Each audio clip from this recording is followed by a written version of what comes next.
د سینا سټیډیم رغنیزې چارې چې څه موده وړاندې د بلخ ولایت د سپورټ او بدني روزنې لخوا پیل شوي وي 90 سلنه کارونه یې بشپړ شوي د یاد ریاست چارواکي وایي ډېر ژر به دغه سټیډیم د لوبغاړو پر مخ پرانیستل شي.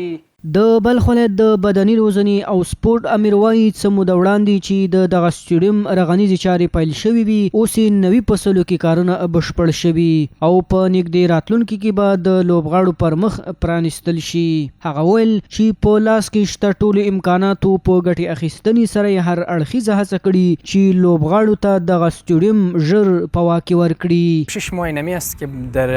مسابقات آینده که از طرف فدراسیون فوتبال افغانستان و از طرف فدراسیون فوتبال ولایت بلخ می شود